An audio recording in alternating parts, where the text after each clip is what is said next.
Hi, in this video, we're going to be looking at the role of business. But firstly, what is a business?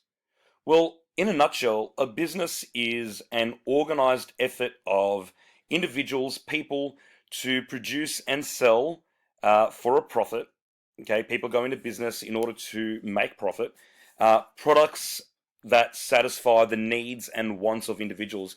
Now, a product is the broad term that refers to both goods and services.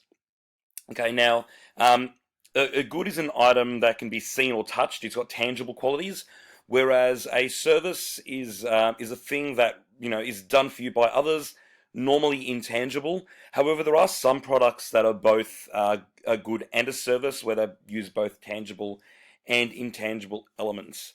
Now, I said it is an organized effort.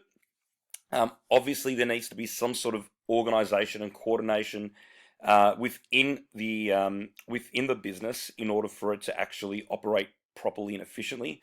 And the whole idea is to make a profit. Now, not every business is there to make a profit. However, the majority are. So on profit, the main activity of a business is to sell products to its customers, and by selling those products, they receive money, which is known as sales revenue, in exchange for those products. However, that money doesn't just all go to the business. They need to do things like pay for employees, pay for rent, pay for insurance, pay for utilities, the operating expenses of a business. Now, the profit is whatever's left after all the business expenses have been deducted from the sales revenue. So basically, income minus expenses equals your profit. Okay, now the profit becomes the property of the business owners, and because of this, profit can be regarded really as a return for investment or a return for the risk that a business owner assumes in order to produce items that customers need and want. Another thing that businesses really do in society is provide employment. Now, in order to make products, businesses need employees, and in order to buy products, people need money. And the way to make money is to work for a business. So it's a bit of a cycle there. Now, the amount of employees a business needs or has at any one time really depends on the nature of the product and the amount of sales generated. So for example, a fruit orchard that only really has fruit at a certain time of year will have the most of its staff around during picking season, as opposed to when the trees are bare. For example, also businesses that operate with really seasonal items as well only really have employees when they need them. Businesses also provide income. So for an individual, a person, income is the amount of money received for providing their labor. So as a person, you are actually renting your labor to a business, and in return, you get an hourly rate or a yearly salary. And for a business, their income is their return on the investment. Okay, how much money they're making for that risk they're taking by operating this business.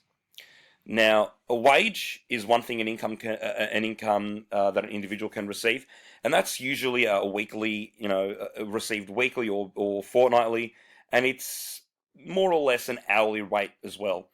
Whereas a salary, which is another form of income an individual can get, is a fixed amount of money paid on a regular basis, fortnightly, monthly, to a permanent employee, and this normally doesn't include things like overtime. So a casual employee, for example, might be on a wage. They work on a Sunday and they may receive a little bit of extra money as overtime. However, if someone on a salary were to work on a Sunday, they may not receive that same monetary benefit. We've also got choice as something a business really does in society. Businesses provide consumers with choice. We have the freedom of choice and the opportunity to purchase a variety of products at competitive prices. We've got a free market economy here in Australia, where businesses are free to offer legal items. Now, the more competition there is amongst businesses, the greater choice there is available to consumers.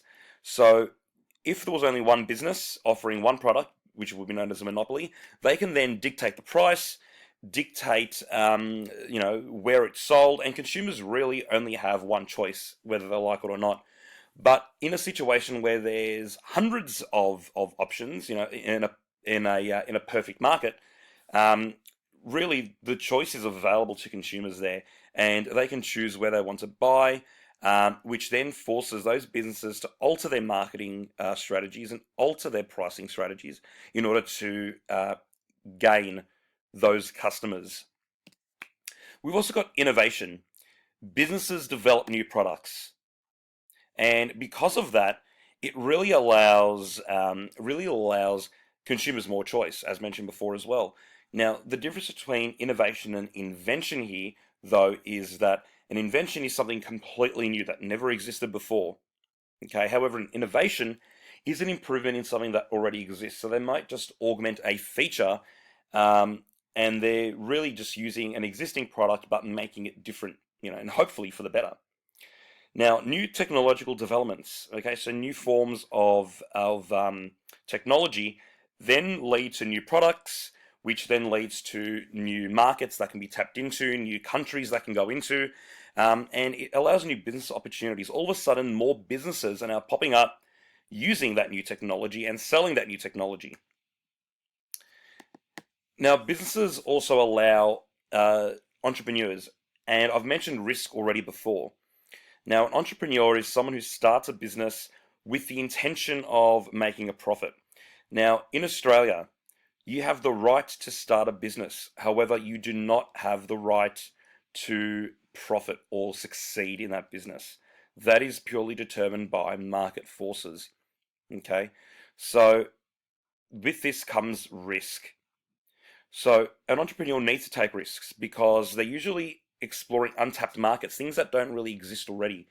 And because of that, those that have ideas that translate into success normally experience very large profits. However, as I said, just because you've got the right to start a business doesn't mean you've got a right to succeed with the business.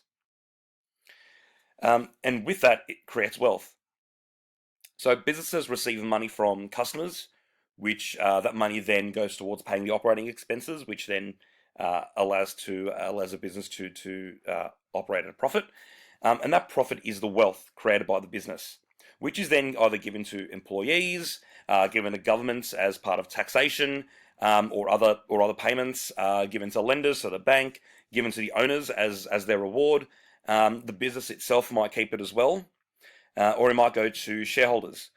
Now, really, the more wealth that is created, the more wealth that is then generated within the Australian economy. So it's known as the multiplier effect.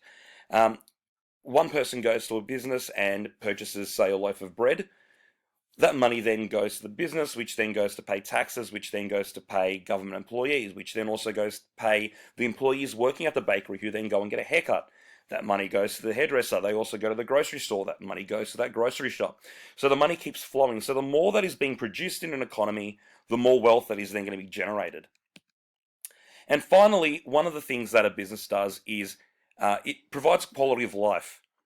Now, many businesses have responded to this through things such as environmentally friendly procedures. So sustainable policies, solar panels, water tanks, redesigning their factories in order to make them more energy efficient. We've also got more family-friendly policies as well, so flexible working hours, providing on-site daycare, providing subsidies for daycare as well, for parents to leave their child without really spending their entire paycheck on that childcare just so they can go to work. So this is really that overall well-being of an individual. And it's the material, so the money and the non-material benefits. So being able to go home on a weekend and not have to worry about checking your emails as well. So, and that's something that needs to be organized between the employees and the employer. I hope this video has helped to give you some sort of understanding of the role that businesses play in society. Thank you.